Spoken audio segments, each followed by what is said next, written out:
Welcome to your Real Estate Review with Alan Canis of Engel & Volker's Silicon Valley, your weekly getaway to the pulsating heart of the global real estate market. Join us as we bring you exclusive interviews with top producing real estate agents from around the globe. Whether you're a buyer, a seller, or just a real estate enthusiast, this is your insider look into the pros, cons, and the captivating allure of the world's most sought-after locations. Let's discover where your next dream home awaits. Buckle up for a real estate journey like no other. This is your Real Estate Review with Alan Canis of Engel & Volker's Silicon Valley.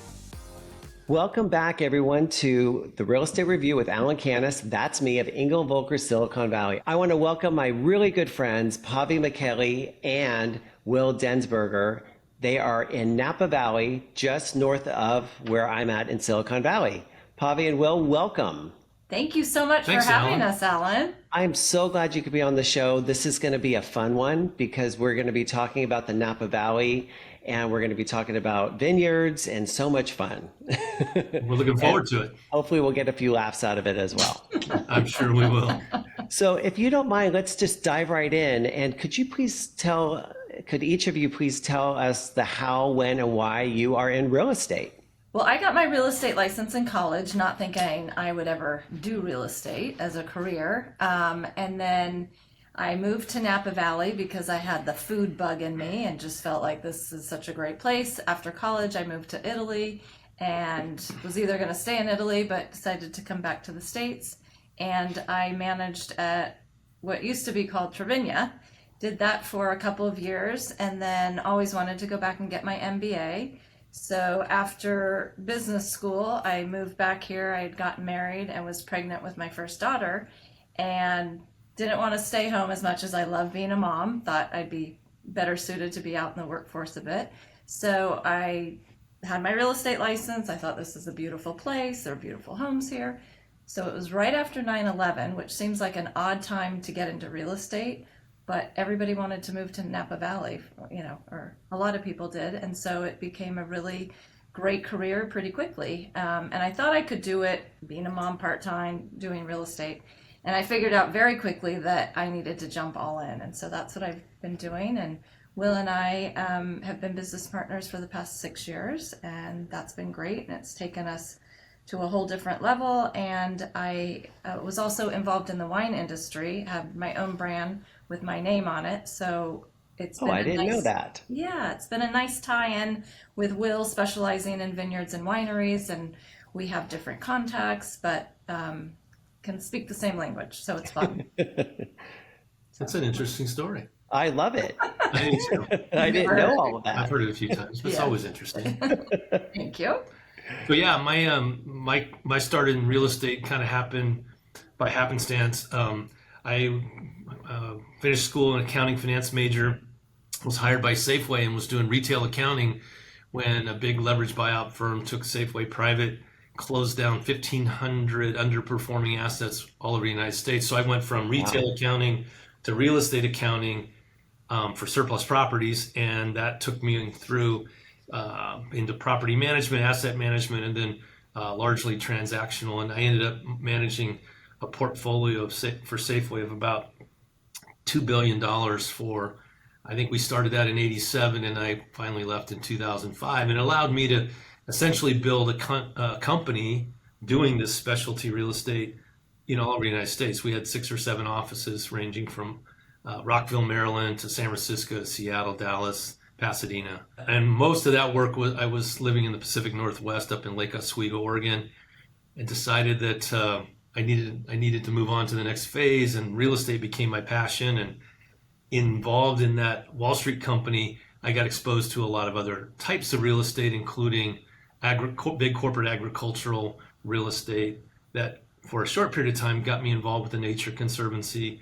I became the CEO of a startup subsidiary for the Nature Conservancy focused on wildlife friendly farming.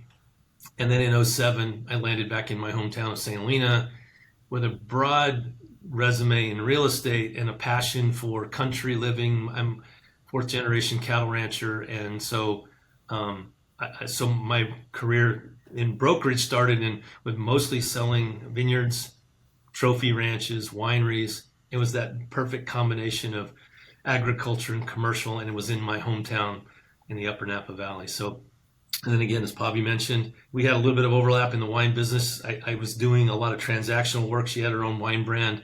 And it just, where I'm really weak, where I was weak at the time was more in the residential component, and Pavi's super strong there. So our partnership has been really a strong success story for both of us.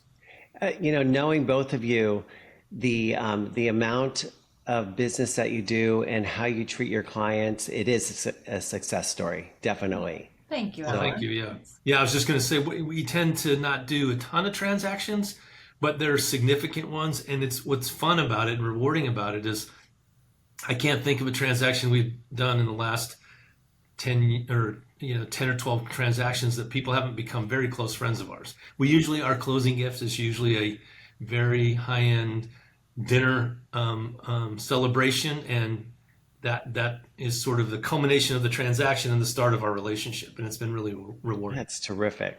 Well, and would you please tell us a bit about your background in real estate and specifically your experience with clients relocating, wanting to purchase, either a first or second home or even a winery? How would you?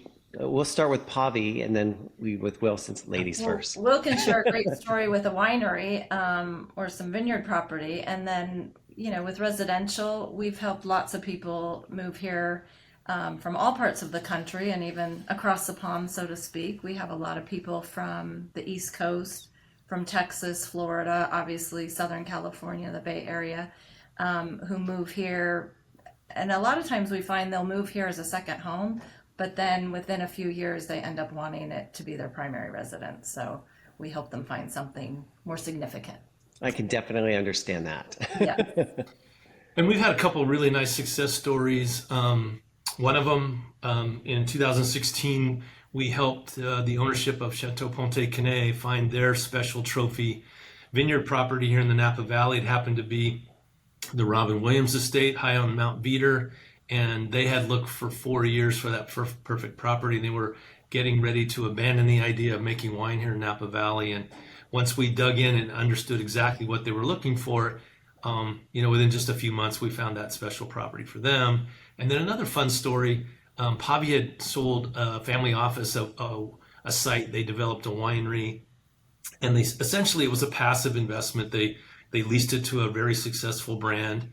And, several years later, when Pavi and I were working together, they wanted to really invest in, the finest vineyard land they could find. And we found them something up on Pritchard Hill, but it was a development project, and it really required the best of each trades to come in.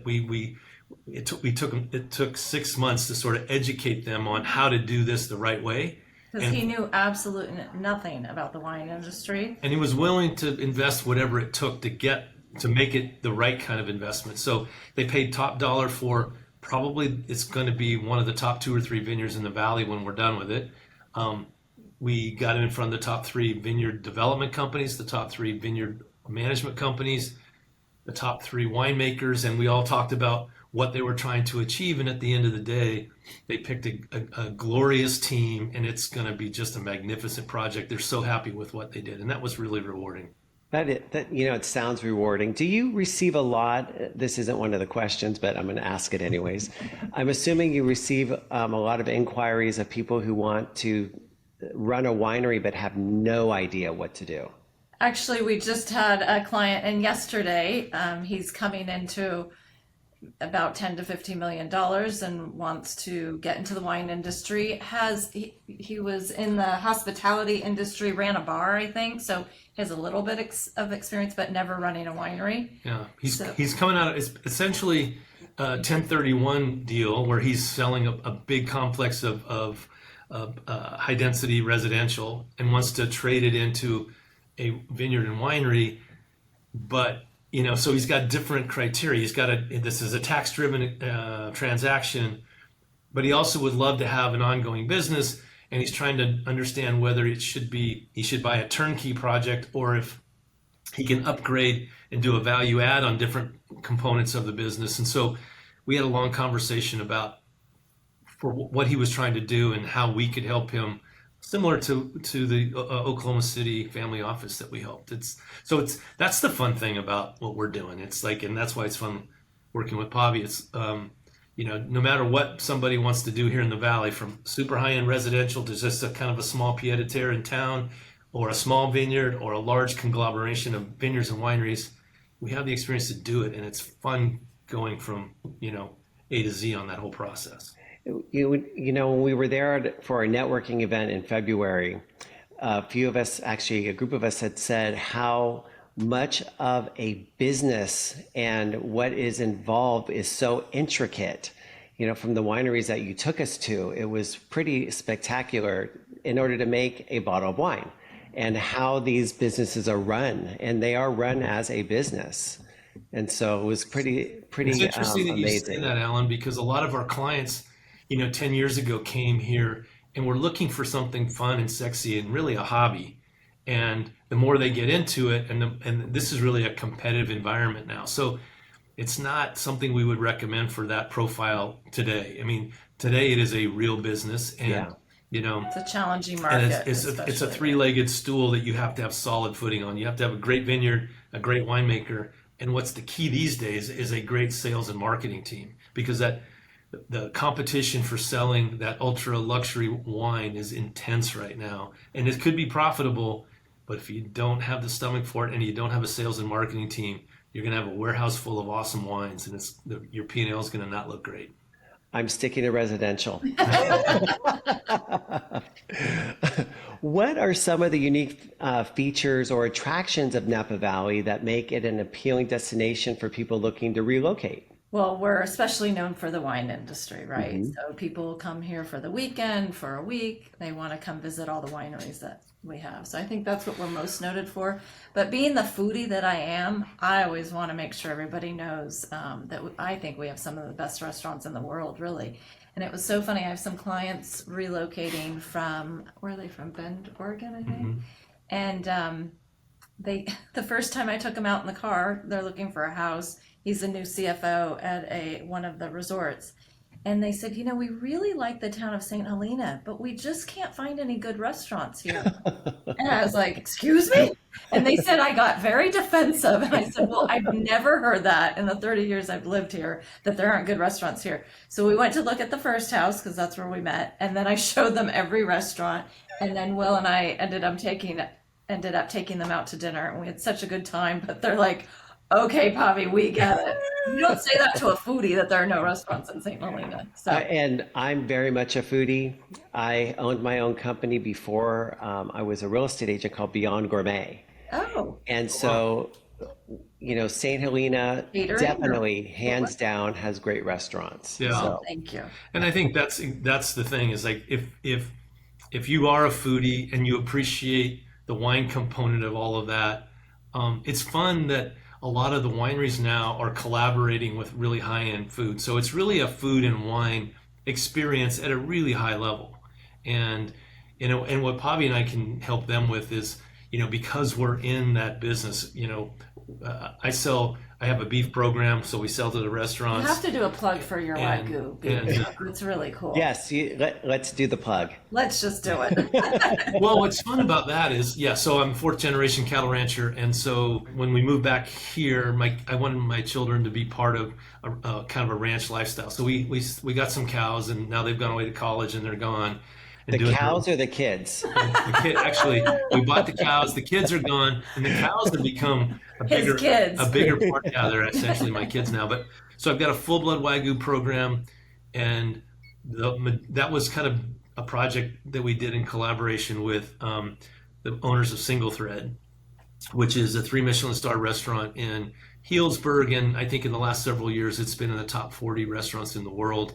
Wow. Super high-end, super awesome restaurant. And so a few of the other Michelin restaurants locally get that beef But as some well. of our everyday restaurants like Charlie's and Charter Oak, who else here? I want to know why we didn't go to that restaurant when we were at the C2C. We did go to Charter Oak, but they did not serve his Wagyu. It's on the menu for $225 a shot. Gotcha. Of a first steak, yeah. And We could have pitched in. at Single Thread, I think the meals Not the way our group ate. Yeah, That's true. I think at Single Thread the meals start at $500 a person, and then you add the wine component. So we for our very special transactions, and once in a while we'll go to single thread with our clients. But that's $1,000 a plate experience. Well, if I remember right, when we were there, there was a big storm going on, but you were running late because you had to save one of your cows. Yeah, so that's the other part of this thing where it ties back into wine and culinary. Is I had some of my cows. These are half Angus and half Wagyu. They help a few of the high-end vineyards really facilitate their biodynamic living soil program. And so I Okay. had one of my cows was having a calf during that time, and the folks at the vineyard were a little nervous that there might be a problem. So I went and helped the calf be born, and yeah. What a great experience But to what's be cool around. is Wow. everything's, interconnected. It's such a small community. Yeah. So Rudd Winery, where, it's not like we're necessarily selling them vineyards, but the overlapping among the wine industry, the food industry, and then real estate, it all is one degree of separation. Yeah. So the GM of Rudd Winery, where Will has his cows, he's my neighbor. It's like He's there's al- always and he's also the GM at Press. So the the Rudd restaurant. family owns Press, which is, I think they're like that pre-Michelin No, it's deal. Michelin Is it star. Michelin I think now? it's just one, but So it's yeah, still Michelin and star. that's kind of the fun part about this community, Alan, is like, it's the wine at the highest end, food but it's a small town, and so you go to bocce in St. Helena, and they have a bocce league every day of the week, and some teams, the owner of the winery will be there, the It's the best winemaker, food and wine you the can get vineyard at a owner, restaurant. the guy that cleans the barrels in the cellar. They're all on the same team, so it's a So they're showing up with a $300 bottle of wine just because they work at that winery. It's like it's fun. It sounds like a lot of fun. it's a time. And how everybody's interconnected at some way, some level. We are hearing a buzz about Napa Valley, and I've heard it. We hear it here in San Francisco and in Silicon Valley. What is all the excitement about of why people are relocating or want to relocate to Napa? Is it solely just the wine? I think it's lifestyle. It's probably for me, I have Italian citizenship. I spent a lot of time in Italy, and I think it's the closest to the Italian culture and lifestyle of kind of, and I think any area that's so committed and integrated into land, it's about the people rather than Yeah. stuff. And I think we see that a lot here in Napa Valley. Yeah, I Probably think has a different. No, I think it's all right, but I think we really got the buzz that you're hearing started during COVID, right? I mean, I think folks, had to get out of the offices and had to go do something, and so we have a lot of folks that came here. They wanted a home with a little more space than the tiny Yeah. cookie cutter lot, and they realized that they could actually work from here. They're only an hour and a half from San Francisco. We have awesome wines, awesome restaurants, clean air, a quieter lifestyle. And you look out, and the vineyards are so beautiful. We've got mountains on both sides. It's just, I don't know. You get whatever you want here in the Napa Valley, and you're only an hour and a half from the financial district. And to me, it's not a bad drive. It's a nice A drive beautiful as well. drive. Yeah. So yeah. How would you describe the current real estate market in Napa Valley? What trends should potential relocators be aware of? Well, our markets are bifurcated considerably. I think probably our strongest residential market is probably the west side of St. Helena. Why don't you talk about that? Absolutely. The West Side has character, a little bit bigger properties, and we're seeing a lot of construction. Even today, I showed a property yesterday, and there were two houses across the street torn down to the studs. So we haven't seen that in a while, but I think construction is increasing again, which is good, even with the high costs. But when people come, I'll talk about St. Helena a little bit. Obviously, we have different areas. Calistoga Yeah. has a Four Seasons, an auberge property, and soon to also have a Rosewood property. But St. Helena, people want to move here because of the restaurants, because you can walk from town, from your home into town. We have some great shops for women. Elise Walker opened up. She has a few stores in LA, and she's on Madison Avenue in New York. So it's like there's a lot of culture for such a small little town. We have Andrea Bocelli coming here, and I think in June or June. So there's a lot happening for a small kind of country town.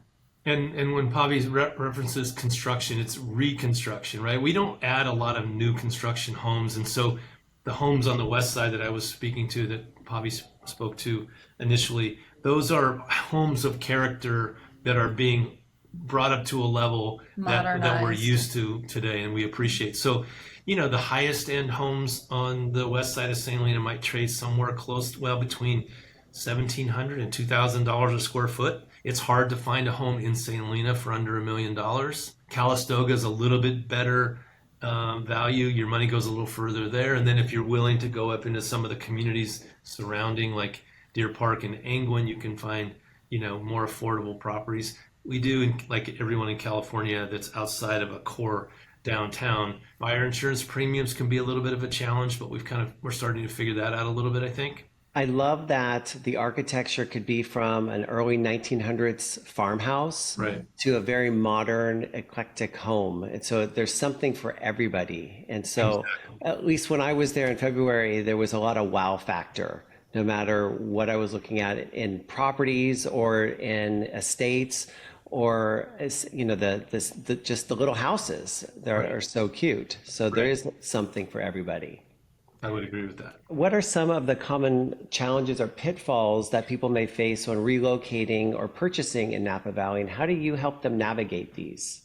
The biggest challenge right now is fire insurance. Yeah. We've had two, well, more than two, but two very significant fires. And then now more recently with the LA fires, I think that's our biggest challenge. And what's surprising, and Will always says, if your home's surrounded by vineyards, you're safe. But the insurance companies don't seem to understand that. And I think it was 2 years ago, Will and I were selling a condo in town, very close to the fire station, and they could not get insurance. And so that really kind of recalibrated where we're at with fire insurance. There are people, so we help our clients we've got a few people that we call in when it's, really an emergency situation, so to speak. And there's obviously the California Fair Plan.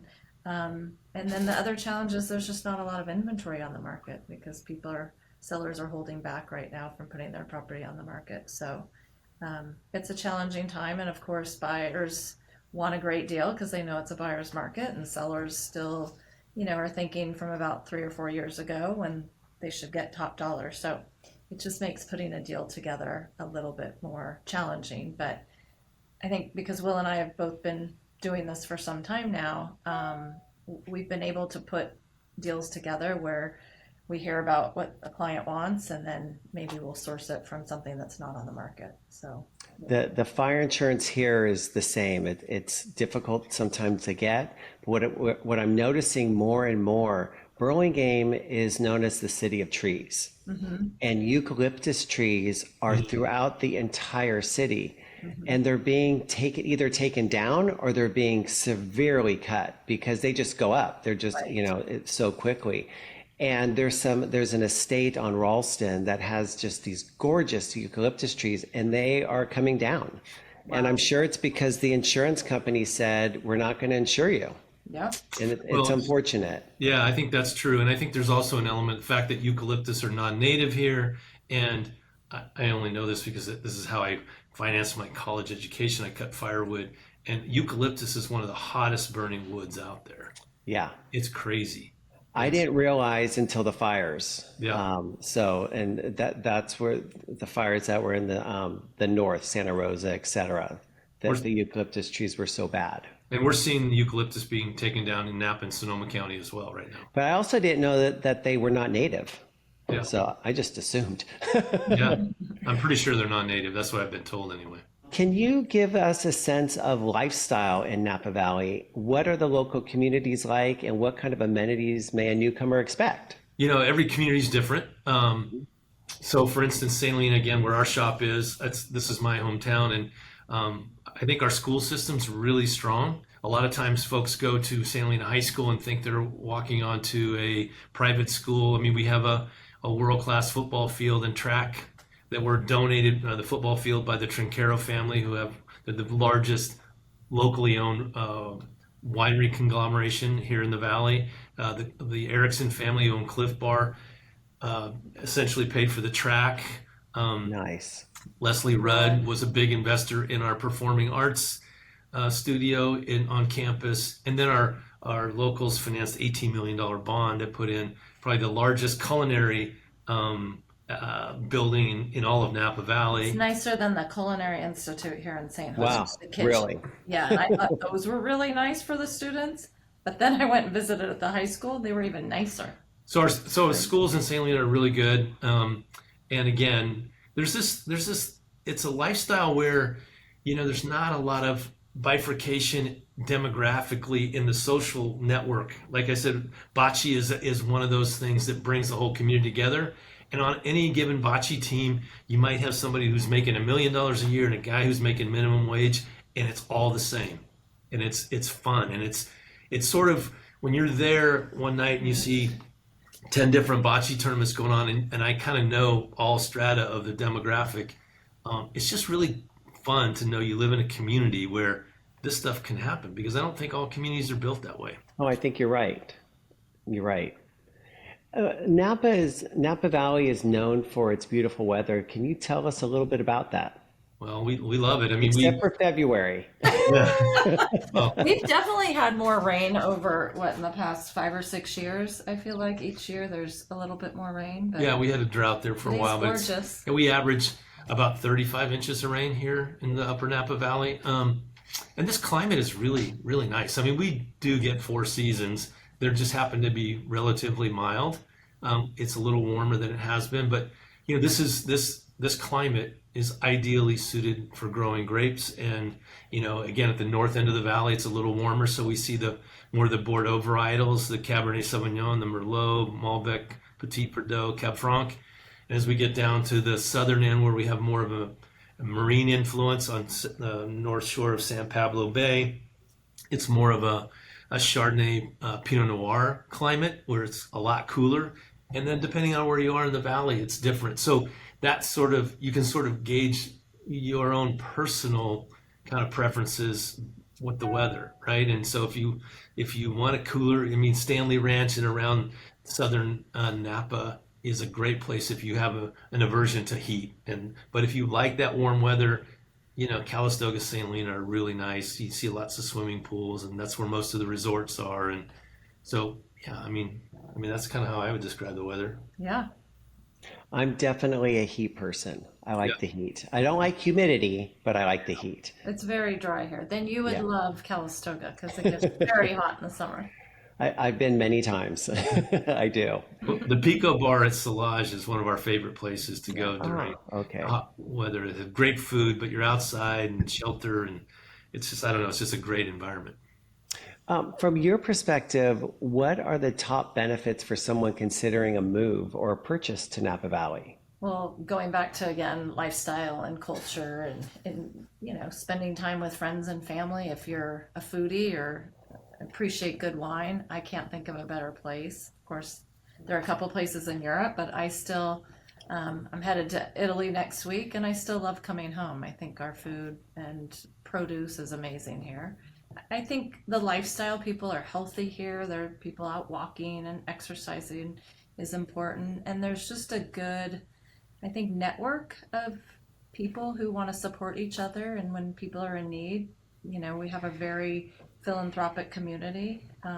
We take care of each other. And I think that's important. And I would agree with that. And I sort of look on the investment side of things. And, Napa Valley is essentially one big agricultural community. And so, outside of the city limits, the entire valley is zoned agriculture. So I guess my point is we're never going to have an oversupply of houses, because that's just not our ethic here, and it's not our laws. And we just can't build a lot of houses here. So I guess we're more insulated than most communities for cycles in the market, right? If we oversupply, then we're going to have a downturn for a while. We're rarely in an oversupply. Yeah. If we have a soft market, it's related to something else, like high interest rates or something. But from a asset preservation, usually if you've got a good realtor, you're gonna mitigate your downside risk significantly. And Napa Valley real estate, especially Upper Napa Valley real estate, seems to have a nice trend line of growth. So it's a hedge against inflation and stuff like that too. And this is one of the reasons when you talk about good real estate agent that somebody should definitely be calling you and getting in contact with both of you because you know so much about the Napa Valley and about the real estate, about the winery. I mean, I could just go on, and the food. So, yeah.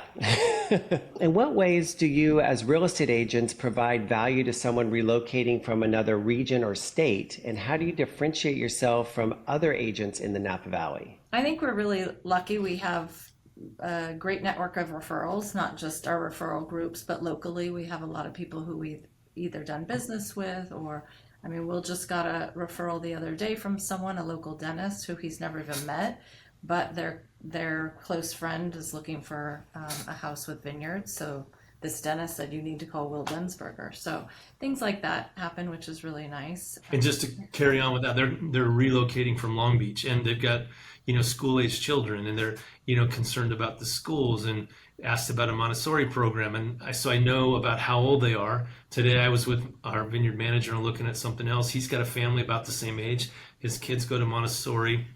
He's got a network there, and so I just said, you're going to meet a woman named Sarah, her husband Danny, and their 3 girls, and you need to help them, anything you can know about St. Helena Montessori and what you like about it, what you don't like about it. So I think, again, because this is such a small town and because the swath that Pavi and I deal with, she's got her own network, I've got my own, and we got a lot of crossover. There isn't much that we can't help somebody sort of get their nose under the tent in a deep way to really understand something and take a lot of the guesswork out of it. Well, and what I love about both of you, you run your business like I do, not just as a business, but as a friendship. And, I remember being there in February, and Pavi, you had mentioned that I think it was one of your clients who has become now a friend locked themselves out of their house and they called you for rekeying and et cetera, et cetera. I mean, Yeah. a lot of people don't think about calling their real estate agent. Calls me for everything, and I love it because Which to me is it's wonderful. always a new challenge. Whether it's she needed a driver when she first moved here. She travels a bunch and has 3 little kids, and now she and a friend of mine who's a driver are really close friends. I mean, it's so fun. But she'll call me for every time I see her text. I'm like, I wonder what she's going to ask me to help her with today. But it's fun, and I love it. Yeah. And I love that one of the things I think all of our clients would say is it's not just during the escrow, and we try to explain that to people. We actually get more excited post-closing, and whether it's a winery or vineyard or even a house, there are always things that come up, and I'm really honored that people would think to call us because, they have friends now that they've moved here, and I love that she still thinks of me as her resource. And, we have an older woman who's here, and she lost her husband, unfortunately, last year, and Will and I, when we know she's in town, we'll take her out to dinner, and she just... You can tell how much she appreciates it, and she's excited to get out of the house. And so we really love that post-closing friendship that has evolved. Yeah, I mean, I think we were both raised that way where, it's so much of our DNA is based on relationships, right? Yeah. And it makes the business of real estate so much more rewarding if it's centered on relationships and relationship building. We helped a family sell a $24 million vineyard not long ago. They retained a small piece, and we're helping them kind of consider what to do with that. But he reached out to us the other day. He's got his own private plane and pilot's license, and He's decided Will and I should get our pilot's oh yeah, license. he's trying. Twice this week. He's Come offered. on, let's go flying. He's offered to help us get our pilot's license. He was going yesterday and spending 30 minutes on a mandatory thing he has to do, and wanted to know if we wanted to come with him. And it's like, it's so fun So nice to have that somebody he think thinks of you us. that way. See, for me, that would be fun until I had to get on the plane. Well, here's the coolest thing he told us. His plane, it's a new feature, but it has an emergency landing. Like everything happens so that there's an emergency landing because he's afraid if he's flying with his wife, he's in his mid-70s, that she doesn't know how to fly. He doesn't want to crash or have her crash or Yeah. be dead.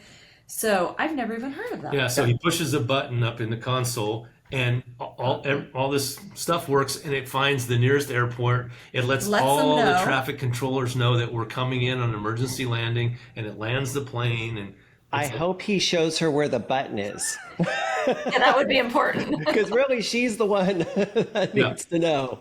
exactly. I can tell you, from my experience as well with working with clients, especially buyers, because sellers are typically moving out of the area, but buyers, it's so personal.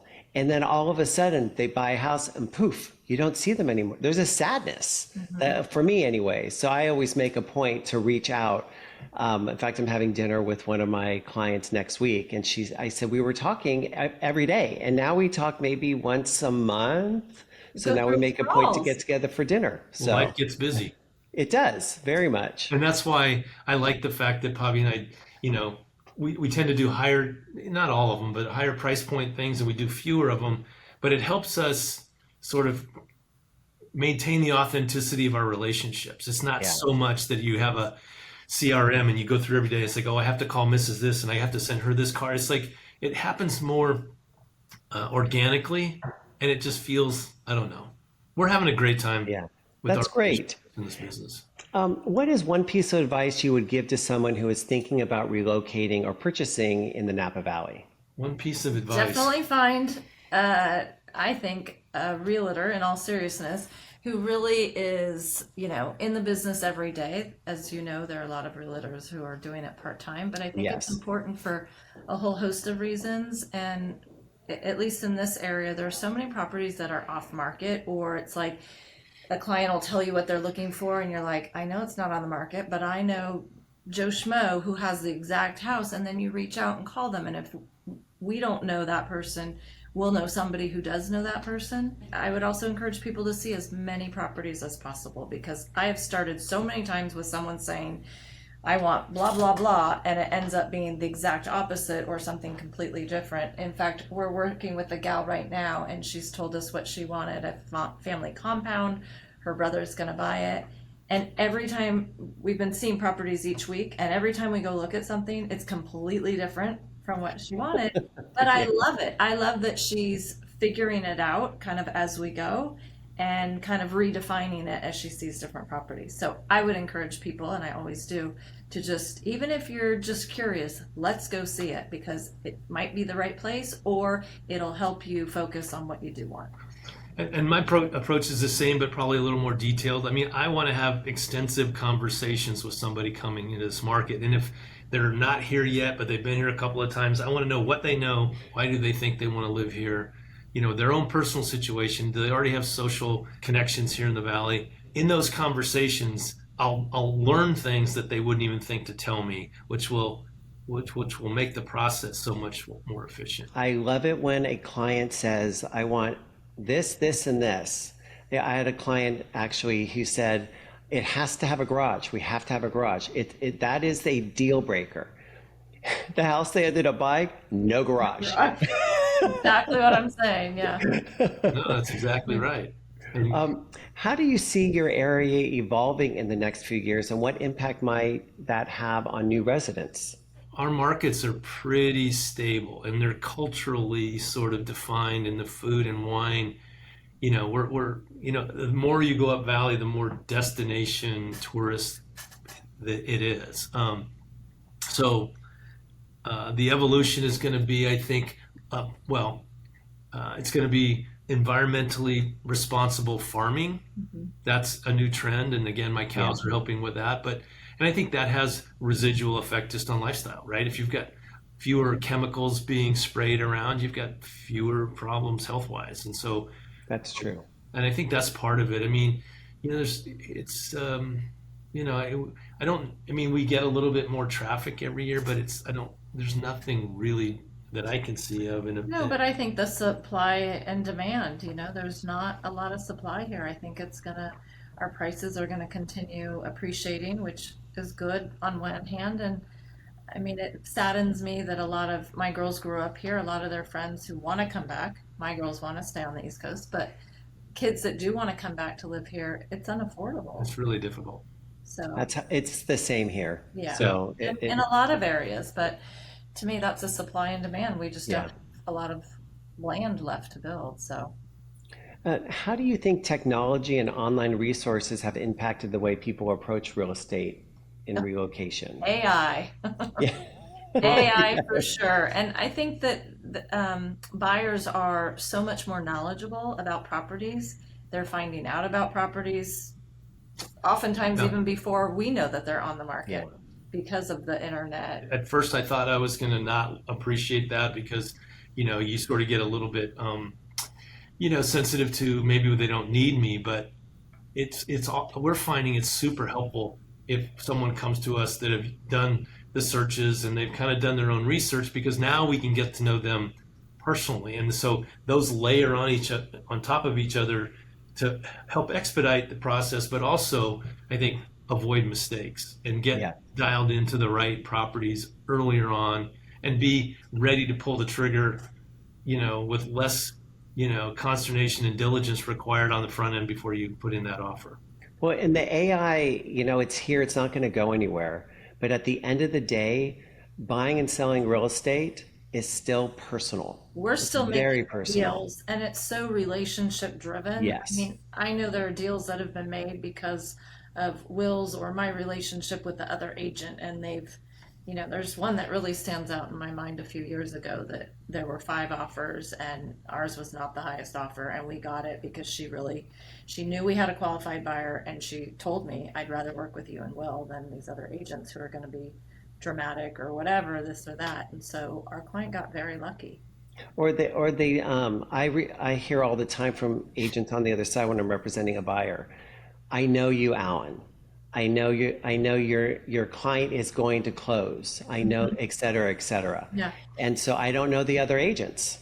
Right. And so there's no communication. It is just texting, and that may be the world we live in, but it's not how every transaction is done. And I think that's still important to people. And as much Yeah. good as AI is doing, thank God we're still needed for our relationships. And I think putting the deal together, and Will and I do a lot of, representing both the buyer and seller. And sometimes when people aren't familiar with that, you can see their hesitation. And I always say, I think it's a good thing because we know both sides. We'll Yeah. keep all the information confidential that needs to be.